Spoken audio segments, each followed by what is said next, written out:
Thank you. We are looking at uncovering what leaders don't know, which is quite an unusual topic. This is not so much leadership training today as more of exposing some of the research we've done that have found some key areas here. So leaders need to think a bit more deeply about what they can be doing. So the study that we did a cross-cultural leadership study. So what are some key characteristics from leaders that motivate and inspire people in the US and around the world? So this research came from America, but it included more countries than America, 14 countries altogether. And we're going to explore some potential blind spots as leaders. And what does a blind spot mean? If you're familiar with the Johari Window, have you ever heard of the Johari Window before? So this was research, this came out in 1955. Two psychologists, Luft and Ingham, came up with this idea that there are certain things we know. Things that are known to you about yourself and other people know it about you. So known to yourself and known to others. Things that are known to you, but they're not known to others, rather hidden aspects about yourself. Then you have things that are not known to you, right, and others can see it. This is what we call the blind spot. I think this brings up a little circle here. That's what we call a blind spot. You can't see it, but they can see it. Or you don't see it and no one sees it. Sort of it's there, but it's not really apparent. Unknown to you and unknown to others. So a blind spot from a leadership point of view is extremely problematic because you can't fix it unless people tell you. And in any organisation with hierarchy, the people at the bottom are not so keen to tell the boss about all the boss's problems and faults. So from a leadership development point of view, this is an issue. So this research was looking at this problem. How do we get around this problem? What's missing? Okay, so what they found was that, and you mentioned it just a minute ago, Taka, something about the importance of leadership in the organisation. And this is a big challenge. Succession planning, keeping senior leaders from retiring in Japan because we need them to keep working, developing people in middle management to step up into big leadership positions. The problem though was, in the research, only 6% of companies surveyed felt, oh, we've got a really good pipeline, really strong pipeline. So if you think about it, 86% say this is the most important challenge, but only 6% think they're actually doing a good job. That's a pretty big gap between the two. So also they found that there's an engagement challenge here. That 24% were very satisfied in their current job. And 45% said they're planning to leave their job in the next year. It's over 14 countries. Right? So there is an engagement challenge here in Japan, particularly. Young people are coming out of university. They've got a 98% success rate of getting a job at the moment. There are 1.62 jobs for every candidate looking for a job. It's very much a candidate's market. So this 45% planning to leave is an issue for companies unless they get this engagement area fixed. And only 24% are very satisfied in their current job. So we've got a bit of work ahead of us here, haven't we? So if we think about that 45% who are leaving, what's the cost? What's the cost? I guess recruiters are charging around about 35%. Are you guys specially, you're doing more? I don't know. 35% fee, right? So it's a 10 million yen position for a leader. That's, that's 3.5 billion in fees, which is quite a chunk of money. And then what else do we lose? We lose time, don't we? Someone's doing the job, no one's doing the job, no one's really taking over while they're away, so it sort of drifts. And then the new person comes in, they have to get up to speed, so there's not only the time, there's also the opportunity cost. So while they're not doing their job, no one's doing the job, so the business is not progressing. So that 45% from a business point of view is a pretty big problem. So here's the question: how does leadership impact engagement? So what do you think? What's ramifications on engagement of your leadership? What do you think that might be? What have you noticed about the impact on engagement of leadership? We did a study on engagement, and we found that there were three drivers for having engagement. One was your relationship with your immediate supervisor, which makes a lot of sense, right? That's obvious. The other two are interesting. The other two with engagement were your belief in the direction the senior leadership are taking the organisation. So if the leaders are not talking about the vision, if they're not making it clear to the people, if they're not reminding people about the mission of the company, all of those very typical important things are not being done, then people have trouble feeling engaged. Right? So they have some doubt. Are our leaders really clear on what we're doing? Is this the right direction? Is the company going to be okay? Am I going to have a career here? So the other one was pride in the organisation. So those three factors: relationship with the immediate supervisor, belief in senior leadership's direction for the company, and pride in the organisation. So you think, oh, yeah, we're all proud of our organisation, except that in big organisations, they tend to be very based around silos of their division.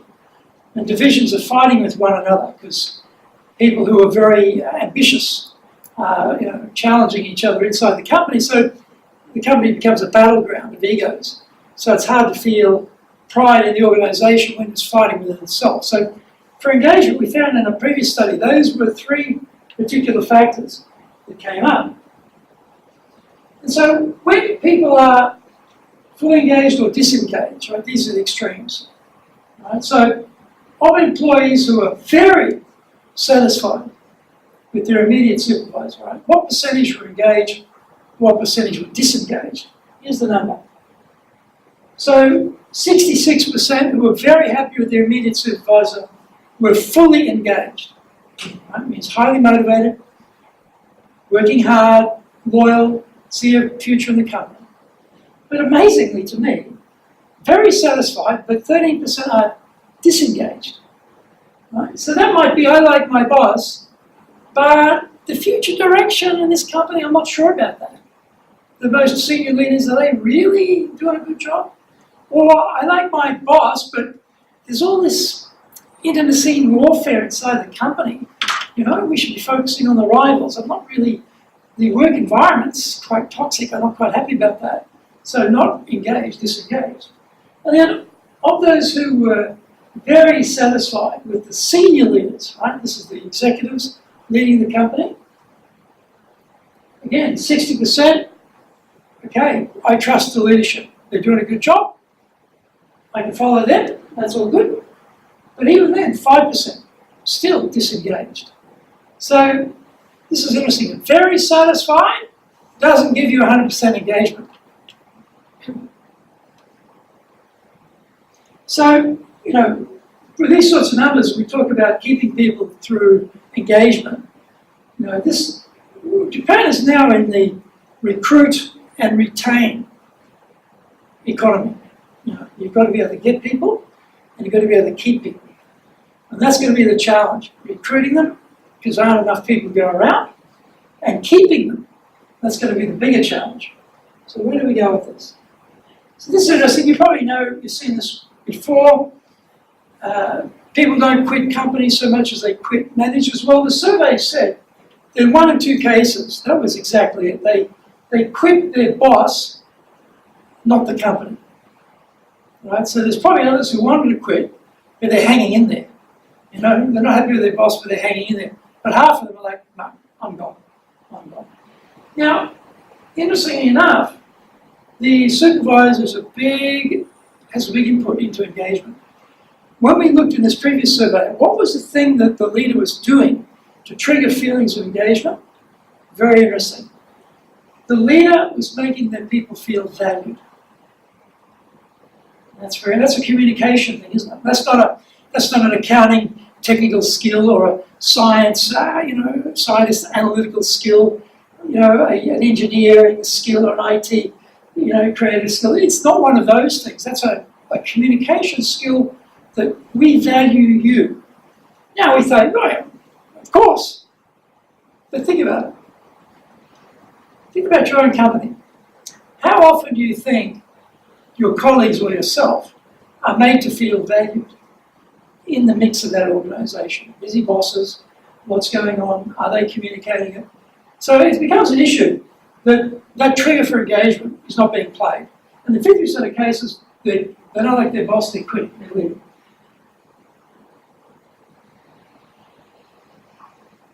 So, bring up, yeah. Now this is in your manuals on page 2. You see they're an effective leader. So, what's an effective leader? This is page 2. Page 2. Effective leaders bring out the best in us, but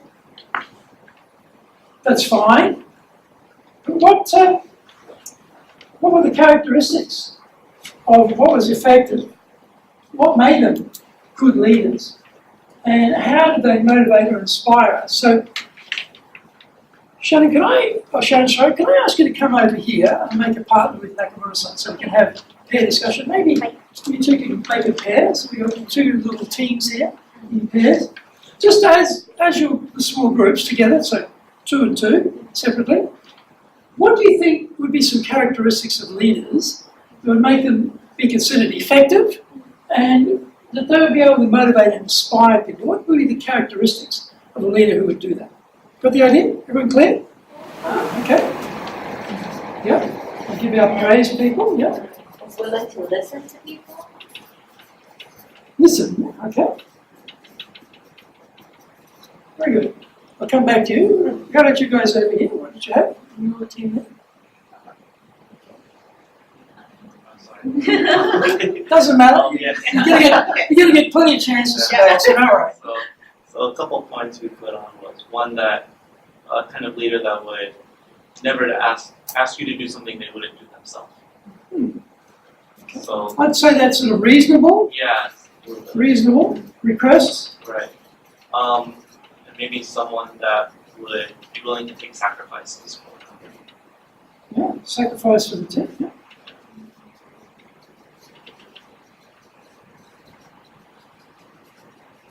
What else? What else would you have over here? Sure. Value. Value the people. I can touch it. Ah, okay, yes. Okay.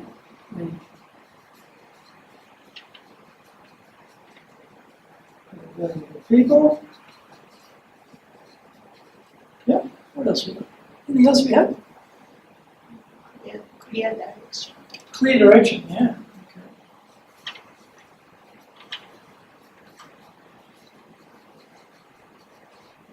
Yes. Anything else? To make him to consider about something. Make who? Make the staff member Staff member. to To consider. consider by himself. Ah, okay. Yeah. We'll promote. Where do I put that? Maybe promote. I don't know. What do I say? Independence, maybe.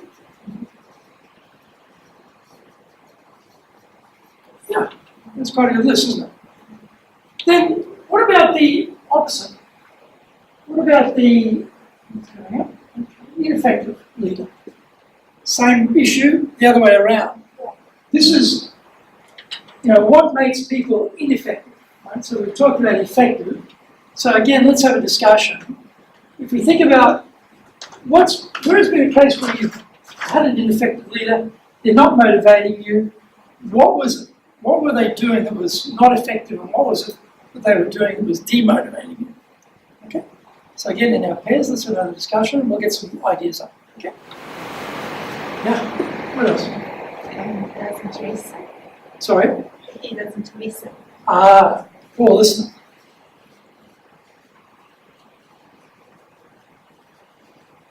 Yep. Maybe selfish. Ah, okay. Self-centered maybe? Yes, There's a little bit of difference between selfish and self-centered. Which do you prefer? Self-centered. Self-centered maybe, yeah. It's all about, I'm the boss, it's all about me and my career, right? Yeah. You're just here to make my career look good. Maybe playing favorites and giving unfair treatment. Ah, okay, so they have some favoritism. Someone's got the teacher's pet, you know, type of problem, right? Okay. Okay, well, let's hear from this side of it. Sharon, what do you have?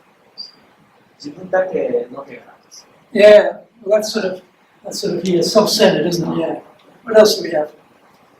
What else do you have over here?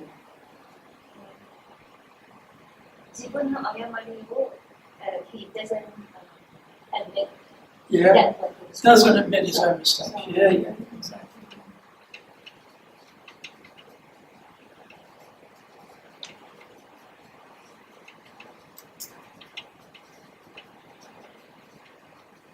The boss is perfect, makes no mistakes. And if they do, they don't admit it. Yeah, yeah. What else? 感謝の気持ちがない。 Ah, okay.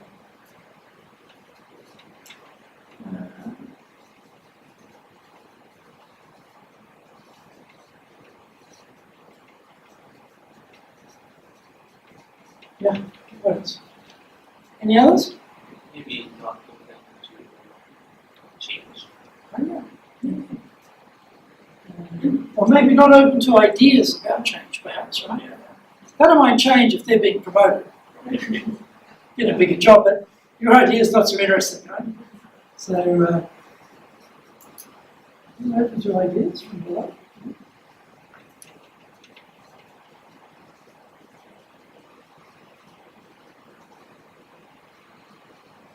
Yeah. Any more? Any others?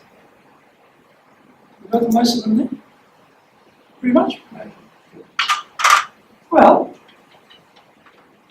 we know what we don't like, so we want to increase employee motivation because we know that impacts the business results, right? We all have this idea, we know that.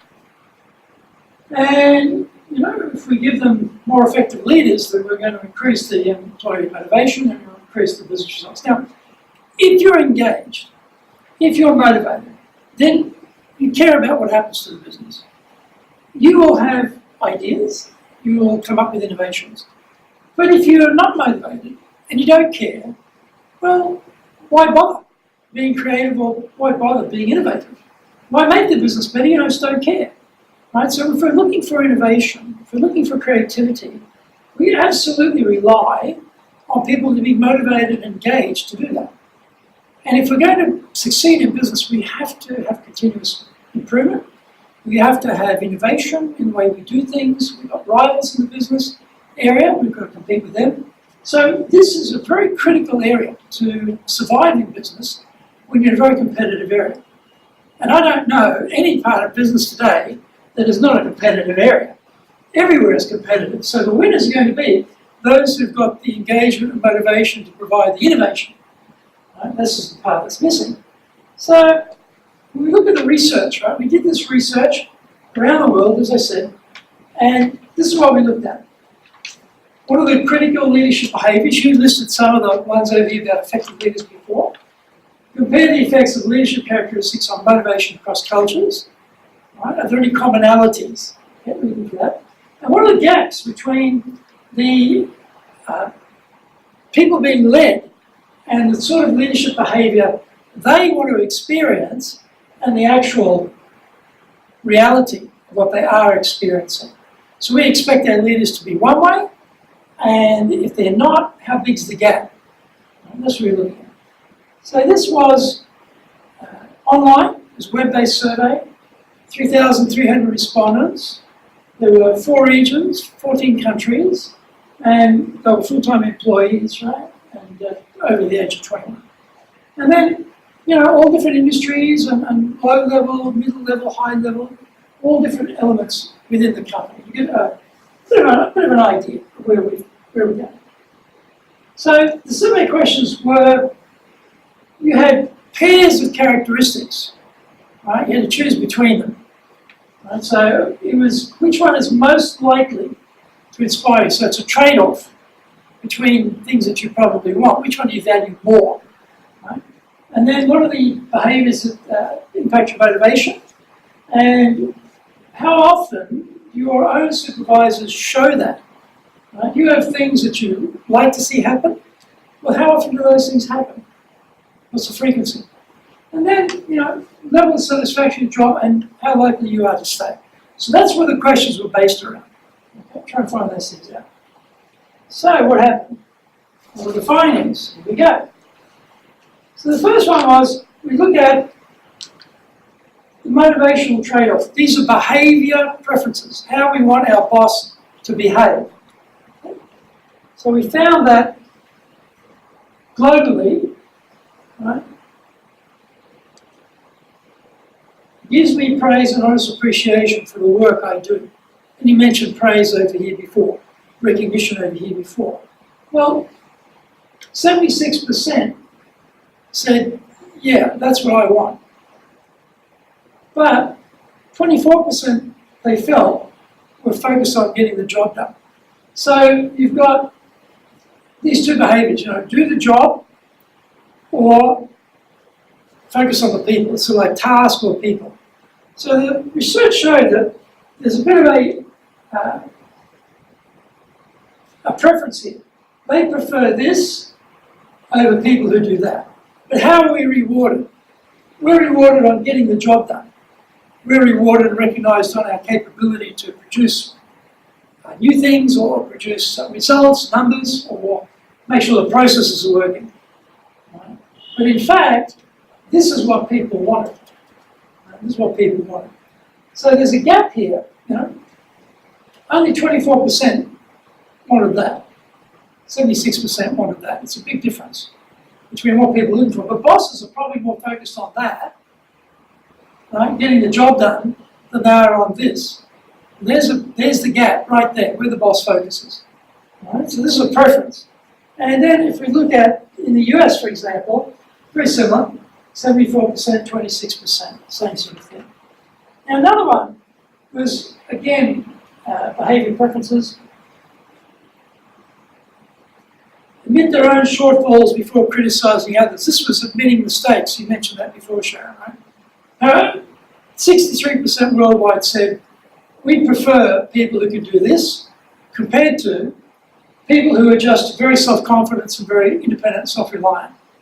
So my boss is very confident, very independent, very self-reliant, bully for my boss, but actually I prefer bosses who can admit their mistakes. I prefer bosses who can talk about their own failings before they criticise anybody else. Completely different behaviour. So when we look at these behaviour preferences, this is where people are coming down on compared to that. But when people are being promoted, what are they being looked at for? Confidence, independence, self-reliance, all those sorts of things. So bosses are being picked up at one level for getting the job and being promoted, but the people who work for them are looking for something else. So you see the gap is starting to come out here now. Look at another one here. This was, I think I did that one. Right? Yeah. This was, again, to give the best efforts. In the US and the world, in the US, the highest one was, the boss really listens to me. That's motivating. The boss respects my opinion. That's motivating. The boss gives me sincere appreciation. That's motivating. Look at those numbers, 88, 87, 87. So they're very high numbers. Globally, similar, respects opinion. That was the highest. Okay. Give sincere appreciation. And then this one. Same three, percentages are pretty close. Order's slightly different, not much in it. But they are three things that people want from their bosses that are motivating. So the question then becomes, You know, are we seeing this? How does this compare with your experience? If you think about bosses you had, did you feel that they were really listening to you, that you got sincere appreciation, that they respected your opinion? Did you feel that? Just in your pairs, just have a bit of a discussion about your experience of that so far. How have you found that? What is your feeling about these things? So, how do we go? So, Sharon, what's been your experience with these things? My boss right now, he's very good at these. He's very good. He's very good. Excellent. How do you feel that he's truly listening? He truly listens. But how do you feel that? What makes you feel that? Because he listens. Like he won't stop me in the middle of my conversation. That you talk. Yes, we take time to sit down in the conference room and he listens to me and then he'll give me feedback on what I think. So he respects my opinion as well. Because when we talk about listening, we have different types of listening. We have pretend listening. So it looks like I'm listening, but I'm not really listening. Then we have selective listening. So particularly in sales, right, you're listening for key things from a buyer, but you're not really listening to everything they're saying. Or at the highest level, you have empathetic listening. So you really feel for people and what they're talking about. You're really identifying with internally. That's the highest level. There's sort of gaps in between. So your boss is probably operating at more of an empathetic level, it sounds like. That's really very good. How about the others? Sincere appreciation. Yeah. Surprise. Yeah, this is key, right? And this appreciation, how do we... Yes, it's got to be, the key word there is sincere, isn't it? Because you can get the words of appreciation, but you may not actually feel that the words and the behaviour or the words and the feeling are exactly in line. Like he's just saying that or she's just saying that. They don't really mean it, you know. Thank you very much for all your hard work. But you don't think they actually mean that. You should do the same thing, right? Yeah. But sometimes, bosses are very time poor. They're very distracted, with a lot of pressure. And sometimes these things here, like the sincere appreciation part, disappears. We forget to do it. We feel it, and we think it, we just forget to say it. So this is a good reminder, isn't it? We actually have to express it so people understand. And what was interesting was, when they did this survey, this is all regions around the world, this is the gap. The blue is, this is what was somewhat or very important to the workers, to the staff. Right? And this is what they were getting from the boss. And this is the gap, the percentage gap between here and here. Right? So the gap is 28% here, the gap is 36, 35, 32, 41, 24, right? Against these different things, like, for example, respects opinion. So people were expecting that I'm going to be getting close to 90% from my boss who respect my opinion. But in fact, they're only getting, 60-something percent. The gap was 28% from where they hoped it would be. And that's the gap. We talked about blind spots before. Remember we talked about the Johari Window? Things that you don't know, but others know. This is that type of problem. Maybe you don't know that you're not operating at this level. You're actually operating down here. But your staff know. And they're saying across all regions that there's a 28% gap on respects my opinion. Maybe you think, yeah, I might do that. They don't think so. They want it, but they're not getting it. And then this one here, sincere appreciation, we mentioned that. He's got a bigger gap, 36%. So people want to have this very high level, of sincere appreciation, but they're only getting this much, so the gap is big. There's a big 36% gap there. That's a pretty large gap between expectations. And the same for truly listens. This is empathetic listening. 35% gap between where people expect to be and where they are with their boss, the leaders. And then we've got, values and contribution. Again, pretty large. 32% gap between where people expect it to be and where it actually is. And then the last one, or second last one, is admits when they are wrong. Big gap, right? The biggest gap, 41%. Exactly the point that you made before, right? People are not admitting people want it. You look at the number. The blue bar tells you there's 90 there. First, 90% of people want that, but they're not getting it. It's got a 41% gap between where they should be and where they want to be. And then finally, encourages ideas. Well, people want to have that, but they're getting it to some extent, a little bit better than some of the others, only 24% gap. But still a pretty big gap, 24%. It's a quarter of the gap. That's quite large. So when leaders exhibit the most important behaviours, we saw what people are looking for, those long blue bars. Well, satisfaction goes up by 65%. And they're going to stay in their job 2 years or more, that's up 27% as well. So if we can get the leaders to reduce that gap between where they're operating today and where the team want them to operate, then this is the sort of impact it has. And this is not engagement, but it's satisfaction. But you can imagine it's going to help with engagement as well. It's not exactly the same measure. Being satisfied, being engaged, slightly different. You're honest with other people. You do what you say you're going to do. You're reliable. You're not biased. You don't treat people differently. You're not having favourites. People can rely on you. Now, internal reliability is true to yourself. You have your beliefs, you have your philosophy, you have your principles. You are following those. This was another level we looked at in the survey. Now, the definitions there, you see them in your manual. That's on page 5 in your manual. You see the definitions there. Right? Dependable, say what they mean what they say. We can count on you. Okay, your words mean something. They're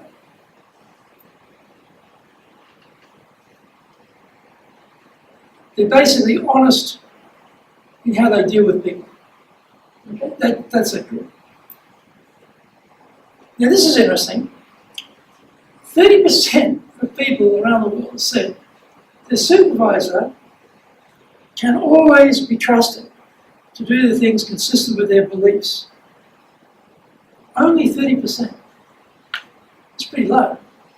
And you think about 17% said their supervisors rarely reliable. That's the definition there. Well, that's pretty amazing. When you look at the actual numbers.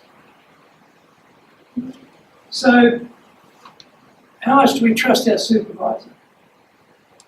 This is USA, this is around the world. USA was pretty high, 46%, but across the other countries, the 13 countries, not so high, only 30%. And sometimes, yeah, this, the rest of the world's improved about 53%. But I find this interesting. Rarely or never, 11% and 17%. They're pretty big numbers, don't you think, in terms of relationship trust with your boss. How do you think about it in Japan? If we think about Japan's case, do you think that bosses are externally reliable? They can be trusted to do what they say, that they can believe that they're reliable with people? What do you think? Let's have a discussion.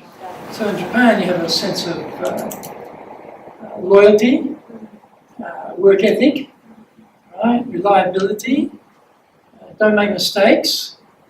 All these things are important in Japan, aren't they? So that may be the case. You may see that. That just general approach may be like that. Yeah. Well, this other one's very interesting. This is the internally reliable, right? They're consistent in words and actions. They know who they are, who they are not. They're true to themselves. They don't behave in a way that's contrary to their core principles and beliefs. Right? This is in your manual, of course. So this is about the boss knowing themselves. The boss's own self-awareness around who they are, who they're not. Do they have some values? Do they follow their own values? Do they have some principles by which they live? Do they follow those principles as well? This is the internal one. So how do we go? This is interesting. So in America, 43% felt the boss was always internally consistent, internally reliable. Only 30% in the other countries. And then sometimes, yeah, very similar to the other numbers, right? Rarely or never, incredible. 16% rarely thought the boss was following what the boss believed. They weren't even consistent with their own values. So they say one thing is important, but they do something else. They say they're going to do something, but they don't do it. That's very interesting. How about Japan? How's your experience been around this? Internal reliability. Let's have a discussion on that. Your age, your stage, it's your turn, you're going to be catch-up, you know. So what do we do about that here? So, we might be wrong.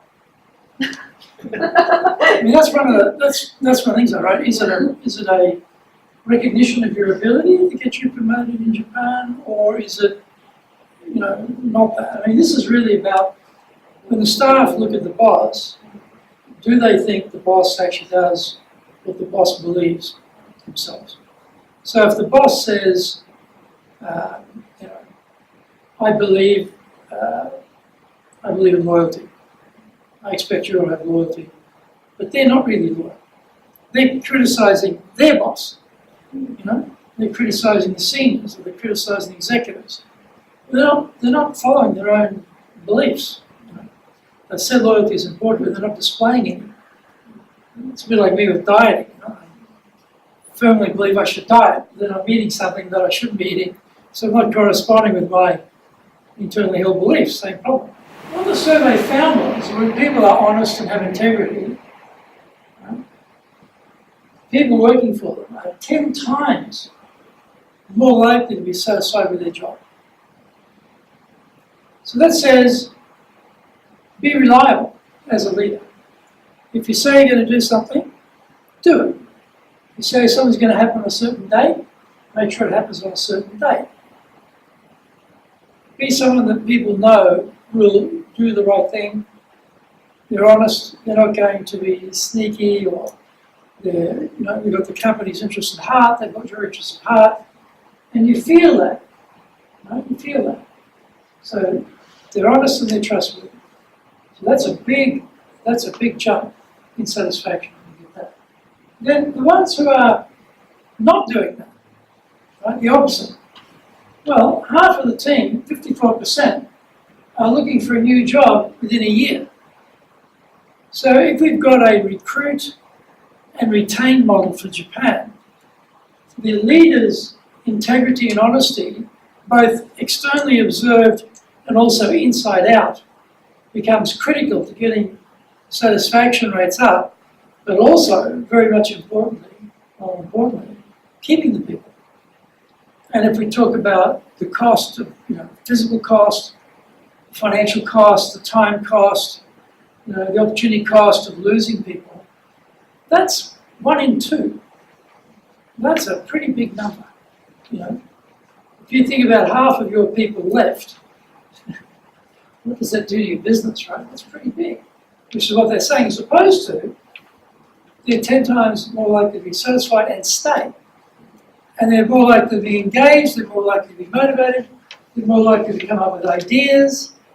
So the leaders have to be portraying these things, they have to be showing that. So we came up with 4 key findings from this research. One was that, you know, what leaders can do that most inspires and motivates their staff is sincere appreciation and praise are essential. And here's the question.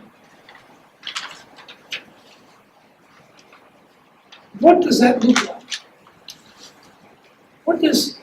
Sharon, what does sincere appreciation look like? If you were giving me some sincere appreciation, what would that sound like? What would you say? I'll have to give the details Sure. of what you've done that I appreciate. For example? For example, hey Greg, you did a good job in that report. You've done a lot of research on different areas.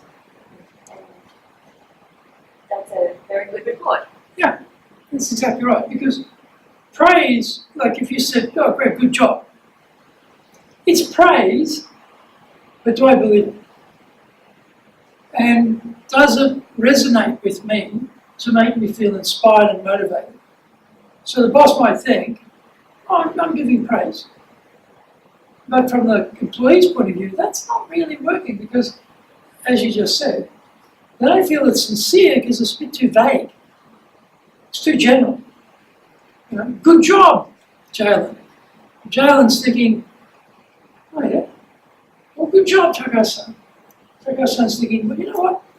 I do a lot of things in my job. Which particular one do you think I'm doing a good job on that you're happy about? Right? So when we're talking to leaders about showing one of these 4 key factors to get inspiration and motivation, they have to understand the difference between just saying good job and saying exactly as you said, the report, research that you did was good. Right? That helps us a lot in the business because now we know what to do in forming our strategy. Please keep doing that. Right? It's a different way of praising people. Okay? So are the bosses now, think about your own bosses, are you getting good job or are you getting sincere, detailed praise? You know? And if you're the boss, are you doing it? Right? So that's one big differentiator, one of them. Here's another one. Employees are demanding leaders who can admit when they're wrong. Now, once upon a time, the boss was the oldest, most experienced, most capable in the group. That's why they became the boss. And they had control of what was knowable. It's a bit like doctors. Once upon a time, well, Japan's still the same, but everywhere else, once upon a time, the doctor had all the knowledge, and you, the patient, had no knowledge. So you just had to follow what the doctor said. Now, if the doctor was wrong, they never admitted it, and you couldn't check it anyway. But today, on the internet, you can go on to websites, you could look at what comments are on the website about that particular doctor, you can find out what the research is showing, what other people are talking, what other patients are talking about. You can come to that doctor with a lot more knowledge today, right? So if they are wrong and they don't admit it, you can go, hang on a minute, that's wrong. So I don't trust you. I don't trust you because you can't admit when you're wrong. Right? So if you think about it in the work environment, bosses can't have as much knowledge anymore. There's just too much going on. People got so much access to the internet, from your phones, watches, the works now. People can find out a lot about any subject. And they can realise, well, maybe actually the boss said that, it's not actually true. Are they prepared to admit they're wrong or not? And if they don't do it, then you don't respect them. If they do it, you say, oh good, they've admitted they're a human being, I respect that. You feel more inspired and you feel more trust and you feel more motivated, right? But often with its ego, I'm the boss, I have to be perfect, I can't admit that I'm wrong, I am wrong, but I'm not going to say it. I said the wrong thing, but I've got to defend my boss position. It goes against that. I was reading a book about pitching, companies that do pitches, and this particular author was referring to a 1960 piece of work by a guy called Dr. Moravian on presentation. And in this book, he's quoting Dr. Moravian. Dr. Moravian said that 55% of our impression is from how people look, how they're dressed. Basically, it was, I think it was only 7% was from the actual words, right? And then the remainder was from the tone of voice. Now that's actually not correct, because we use that same research too when we're doing presentation skills. So what Dr. Moravian said though was that in fact, those things only apply when what we are saying is not congruent, not lined up with how we are saying it. So when those things don't match, that's when we go to how they look, how they sound, rather than the words. But as presenters, we all think it's the words. So here's a case of an author publishing this work who doesn't actually know Moravian's work.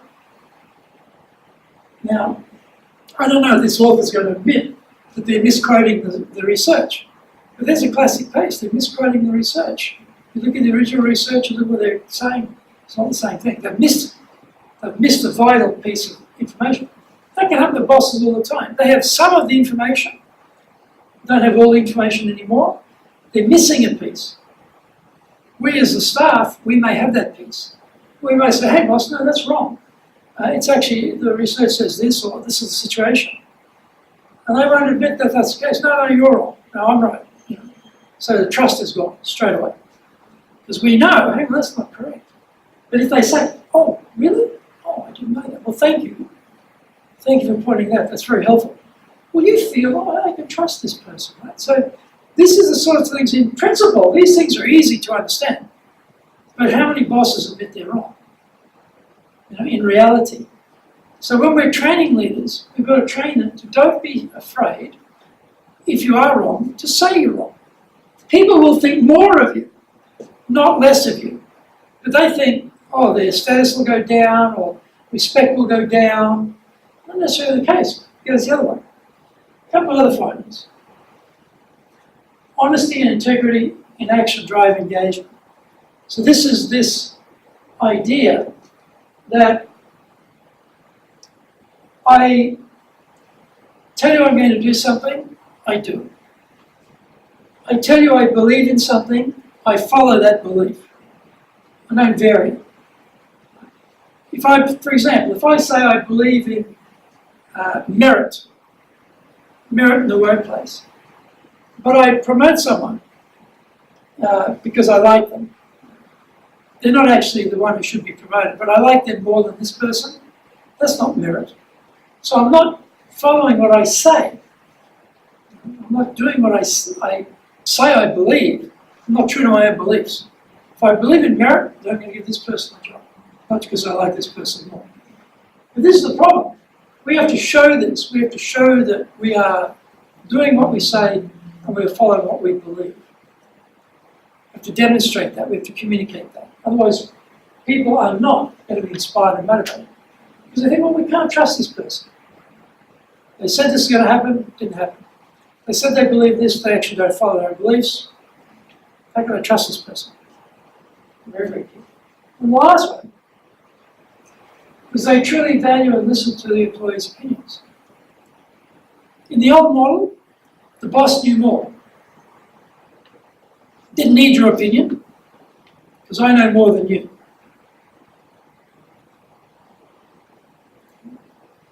When you get into hierarchy, that becomes a problem. People at the top say, well, hang on, I'm more experienced. I'm the executive, not you. I don't need your opinion because you don't know enough.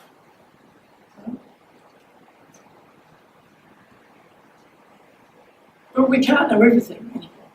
And we do need people's suggestions. As a good example, I remember I was reading this book on leadership and they were talking about this thing about valuing employees' opinions. And it was American. It was a very exclusive country club. Only very wealthy people going there. And the committee who's organising this country club is having a meeting because their shampoo bottles from the showers are being taken home. The people going there are taking them with them.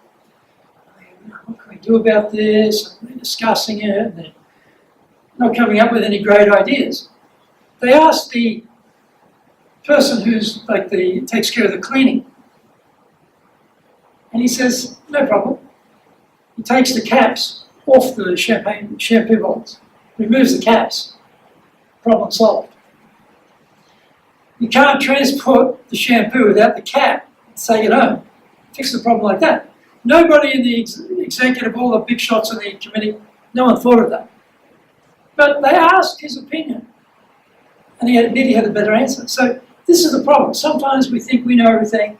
We don't need to ask the people down the lower ranks what they think, because we think we know it all. But often they have a better opinion, a better idea.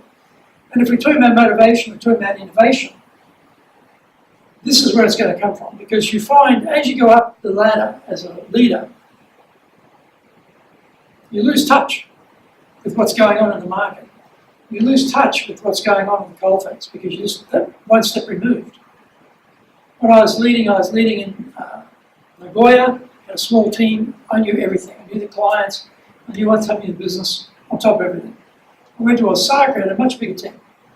And then I was doing more managing. And I wasn't spending as much time with the clients. And that's when I felt it. I felt we'd be in these meetings, team meetings, and they're talking about things and going, oh, I really feel out of it now. You know, I used to feel like I knew everything. No, I don't feel like I know everything. I just feel that one step removed. And that's what happens as a leader. So you've got to really understand that and really rely on your people to get the ideas for the innovation. If you don't do that, you've got a problem. So it comes back again to this issue around, we said before, right? The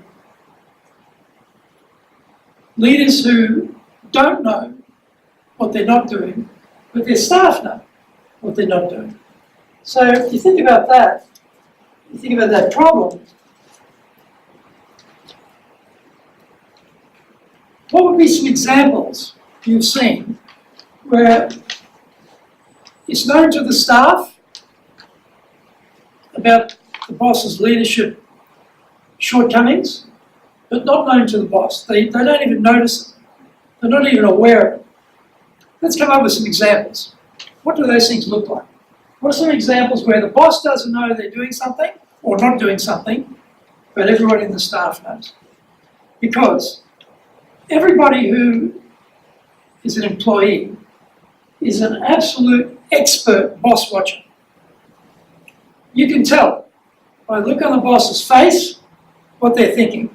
The way they walk, you can pick their mood. What they say, you realise straight away what's going on because you're watching them so carefully. Should I bring my proposal now or later? I want to ask for leave. Should I maybe wait a day? Can I get money for this project? Maybe I shouldn't ask the boss today. Doesn't look too happy. We're watching the boss's moods. We're watching the boss's body language. We're listening carefully to their voice. Are they upset? Are they in a hurry? Are they irritated? Are they relaxed? We know the boss very, very well. But does the boss know themselves? So think of some examples where you see a gap where you can all see it, but the boss can't see it. So what have we come up with? What were some of these blind spots that we all see, but the boss can't see? What do we have? Yeah. Self-centered? Self-centered. Yep. He could never know because he's so self-centered that Can't see it. he doesn't listen, and no one's willing to tell him anymore.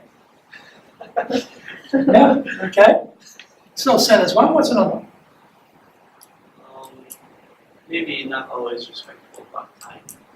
Like, Not respecting others' time. yeah, like we have to do not disturb time sometimes, and you'll still send me emails. Can we do this? Just be calling. Can't do this right. Yeah, that's interesting. So maybe you're very, very busy, but want something now. Give it to me now. Yeah. Not asking. Yeah. Yeah. No appreciation of your situation, maybe, right? Maybe something like that, you know. Maybe lack sensitivity Yeah. when speaking. It's like that show, The Office, right? If you've seen that show. Classic nightmare boss, right? Totally insensitive.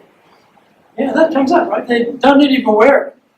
Might be something inappropriate. Like someone says something inappropriate. The words not matching the action, maybe, right? Self-indulgent, maybe? Yeah. Self-indulgent, maybe? When we're the boss, how do we get around this problem of we're not aware of it ourselves, right? How do we what do we do to get around that? How do you fix a problem like that? It's okay when it's somebody else is the boss. That's easy. We can say, oh, well, you're all these things. But what about when it's us? And maybe we're doing these things we don't even know, because that's the whole point. In the Johari Window, you don't know, but the staff knows. So when you're the boss, how do you get around that problem? How do you find out the things you don't know? Anonymous suggestion box or a complaints box? Yeah. Or often you find this in 360-degree surveys or engagement surveys. When I was at the Shinsei Bank, we actually employed an external company to host a website. And you could post anything you liked on that website, any comment you liked about anything. But no one in the bank could tell who posted it because it was hosted by an external third party. All we could get was the results of what was put up there, untraceable.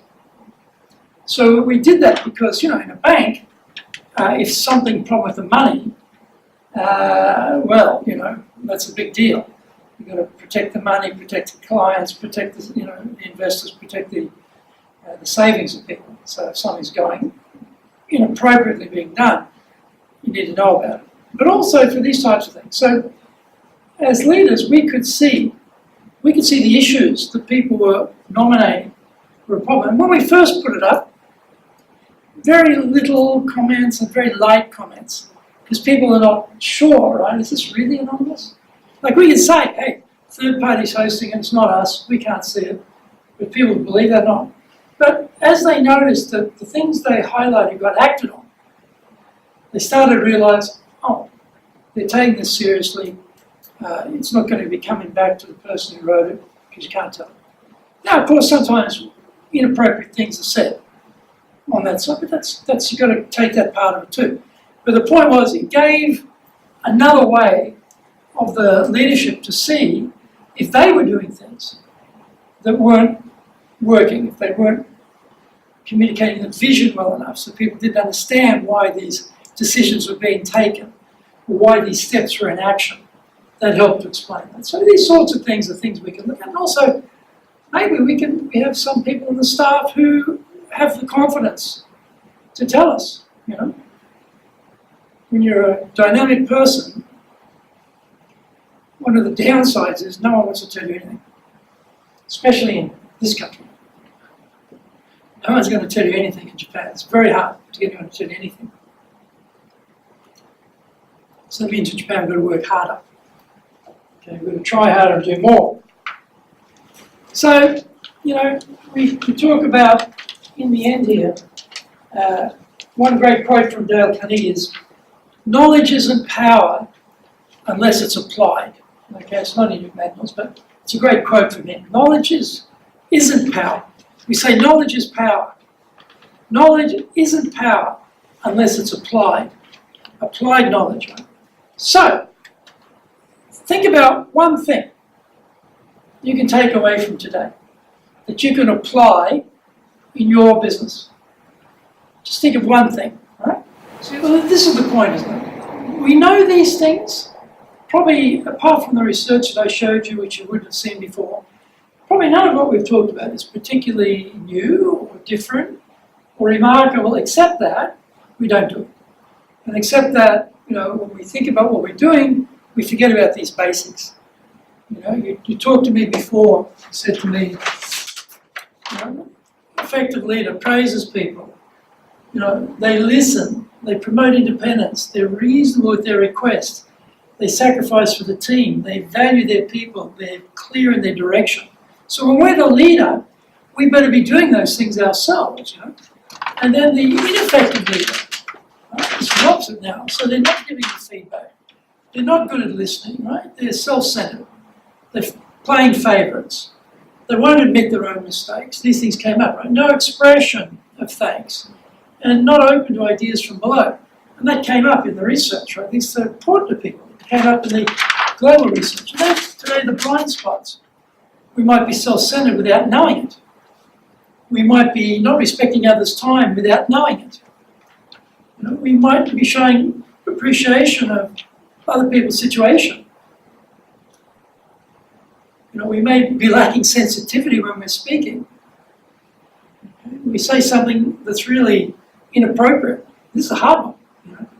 It's a hard one. If you didn't think it was inappropriate, if you thought it was inappropriate, you wouldn't say it, but you said it anyway, right? It's inappropriate. How do you learn about that one? Someone's got to say, hey, listen, by the way, you can't say that, you know.